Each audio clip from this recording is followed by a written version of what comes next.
Hey guys, Joe Holka here, analyst here at FantasyLabs. Happy to be back with another GPP review. But as always, I'll be keeping the main focus on the player models and leveraging the great NHL tools we have here. But I'll mix in a little bit of game theory along the way as well.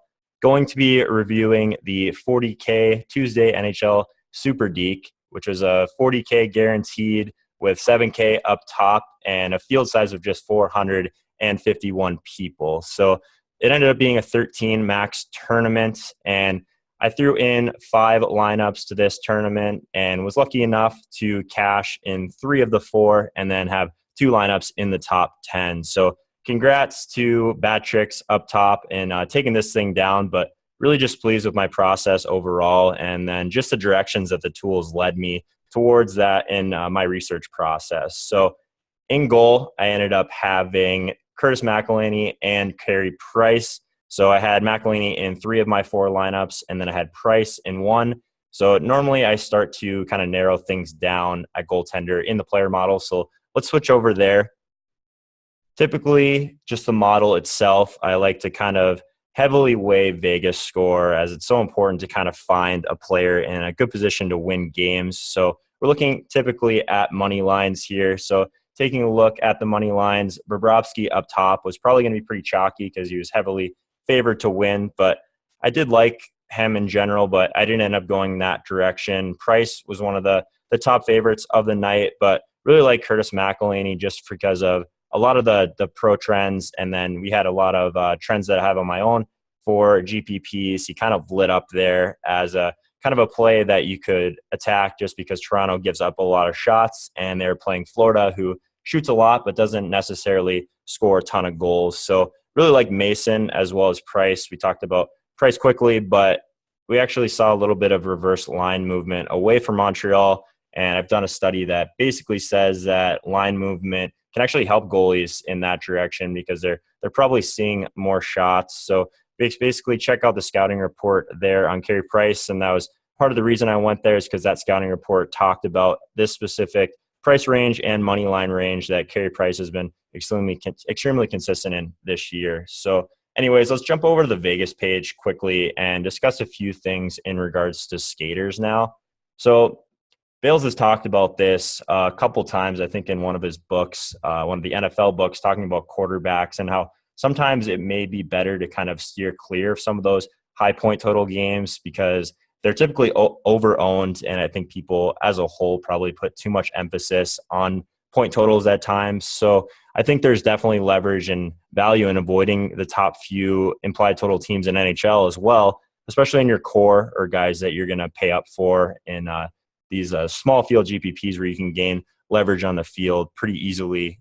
So last night, the top teams from implied total were Columbus, Toronto, Boston, and Montreal, all over 3.2 implied total or higher. So expected them to be pretty highly owned, especially the higher end guys in that game. But limiting your exposure there a little bit, sometimes you don't have to give up a ton of value. So let me tell you guys quickly what I mean there in trends. So looking at trends, you can see here, just as the power play forwards included defensemen. So just in general, players on the power play is what we're looking at here. And then this is the Vegas filter. So let's go ahead and filter these top ones out, these top 4 teams. So we're looking at a 3.6 implied total and then a 3.2 implied total. So as you can see here, the ownership is 13.1% overall in this sample size with a consistency of 44 and a 16 upside rating and a 1.13 plus minus. So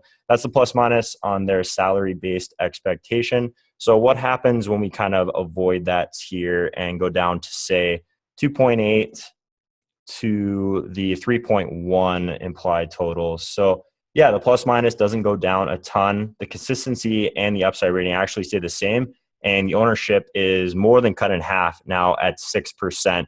So on a large scale, kind of the same amount of upside and consistency, but targeting those guys just outside this top tier, you can typically get players at kind of a lot lower ownership. So jumping back over to the Vegas page, in theory, basically we're looking at outside of this top tier, some of the teams, Carolina, Philadelphia, Washington, and then Winnipeg as well. So really wanted to kind of attack those teams in this tournament overall. But Washington just really stood out to me because of how poorly Minnesota has been playing lately, and they were on the road. So was hoping to get some Washington guys at lower ownership. So I really want to just kind of jump back into trends, but let's talk about how I got on Ovechkin and his lineups next.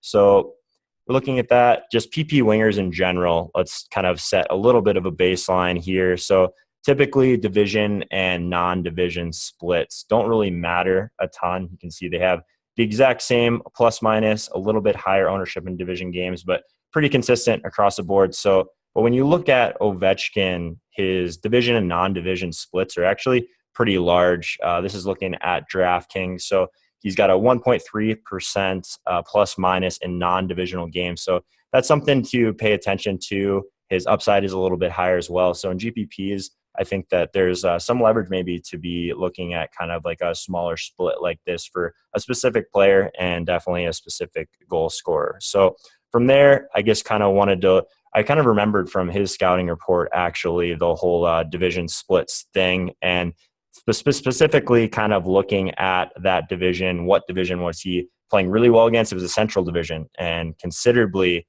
better than, honestly, any other division. It is a smaller sample size, just 27 games, but +6 plus minus. So he's probably scoring some goals in this game, probably something to look at. So the Central Division in general, let's look and see at his actual opponents and sort by average plus minus. And it's not really a surprise to see the Minnesota Wild at the top, but they're at the top by a large margin. He's averaging quite a bit better, and the sample size is very small.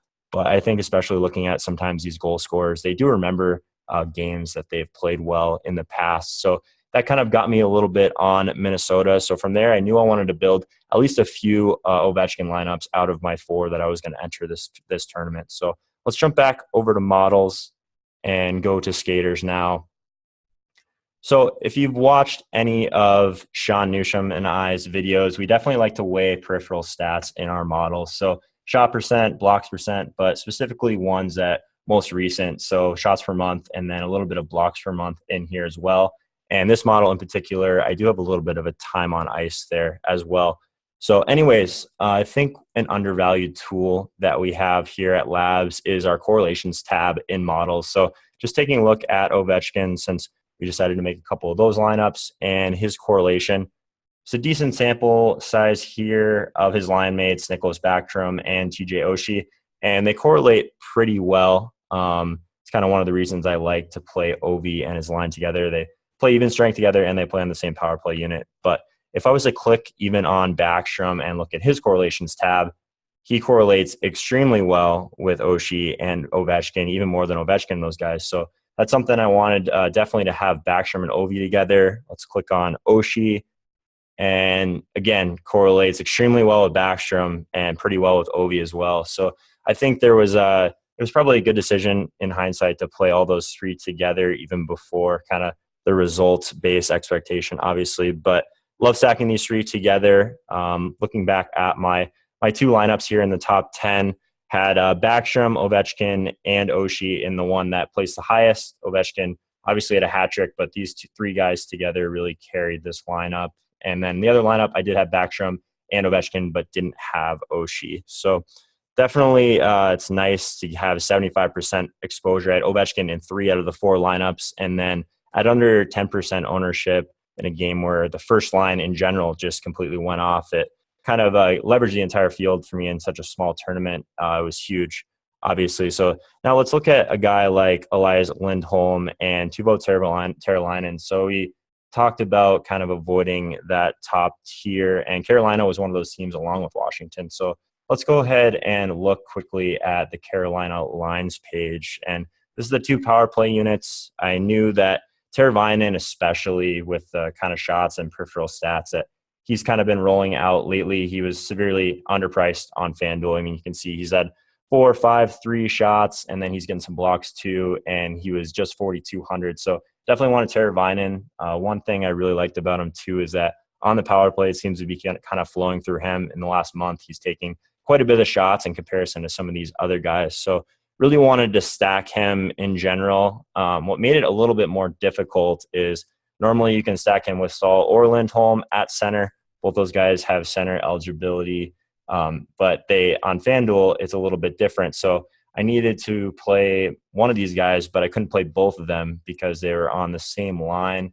So it was kind of a decision I made. I ended up splitting exposure. I think I had Teravainen in 2 of my 4 lineups, and then I had Lindholm and Stahl each in 1. So ultimately just kind of split it there. But if they weren't going to have kind of that even strength correlation, at least they would correlate together on the power play. And Carolina was a team that really liked yesterday in general. So kind of jumping back into the lineup, and I wanted to avoid completely fading the top implied totals, especially kind of when it came to value. So for the most part, I think I made some good decisions here to kind of get away from some of the chalk, but grab some guys in those games that were going to be lower owned and some value guys in general. So I really liked Matthews and Nylander in Toronto, but a cheap way to get exposure to them on the power play was with guys like Brown, came in at 3.5% ownership, kind of got bailed out with an assist there. But then Leo Komarov, too, was on that same power play unit, and I really liked playing him at 1% ownership pretty much.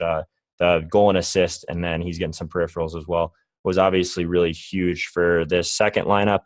So I think the thought process was okay there. Now on this lineup, Galchenyuk and Lehkonen on Montreal, wanted to get a little bit of correlation with Carey Price, but I thought these were some really good lower priced options and kind of working off the chalk. I believe that Pacioretty was pretty highly owned. He's a stud that you're going to be able to pay up for a lot of times than not, but if I wanted to get Burns and all the Capitals together, it just wasn't going to happen. So grabbing Galchenyuk, he was on that same power play unit, but if I needed one other player kind of from that game, I went with Lehkonen, and they were on the same even strength line, so at least I got a little bit of correlation there. Obviously, I think the thought process was okay there, but took a 0 from Galchenyuk.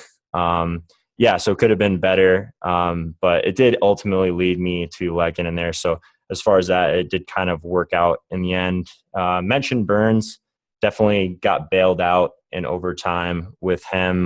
There's no doubt about that. Let's jump over kind of to models. His price has just gone down so much on FanDuel lately, but let's just grab. So Burns, he's gone down 900 over the past month. So that's pretty significant. He's got a bargain rating, 97%. So it's a really good play on FanDuel. I'm not afraid to pay up at defenseman. We talked about that, just their peripherals in general. The block shots is just really attractive. That said, Burns had just 3 points going into overtime, I believe, in this game. So would have been a drastically different night for me if you wouldn't have scored that winning goal, but very fortunate there. I think it brought me from like 15th to 5th place and then maybe 20th to 10th in the other lineup. So really fortunate there.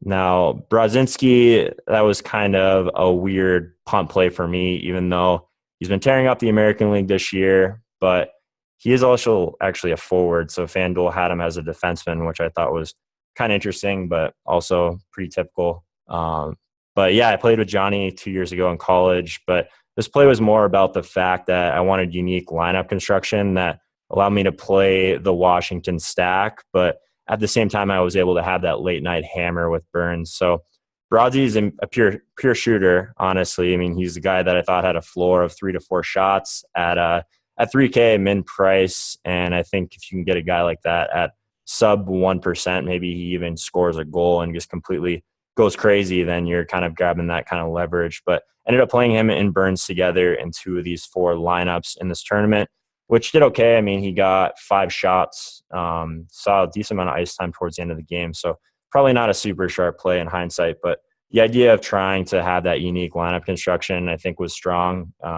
Basically the only guy with Burns at the end of the night who also had Ovechkin and guys in that game, just because you really had to pay down in some spots to get all of them. So on the other side, I didn't have nearly enough Philly exposure, so I tried to get Gothasphere in there. And I think it's in general that he's someone that could kind of carry his salary with peripherals. So let's take a look at Ghost here in the models. So at 4,500, he's another guy that was a pretty good bargain on FanDuel in relation to DraftKings, but he's just someone that's going to get a lot of shots on goal. And I really did like Philly. I just didn't fit them into either of these lineups, thankfully, because I ended up playing more Carolina in that range instead. But some pretty low-owned guys in these lineups in general. So definitely achieved my goal there in this small field. But I think that's going to just about do it. Hope this video has been helpful. Using the tools kind of in different ways to be successful in NHL DFS is a big part of what I like to do each and every slate. So wishing you guys nothing but the success, and especially Fantasy Lab subscribers. Hope to see you guys again soon.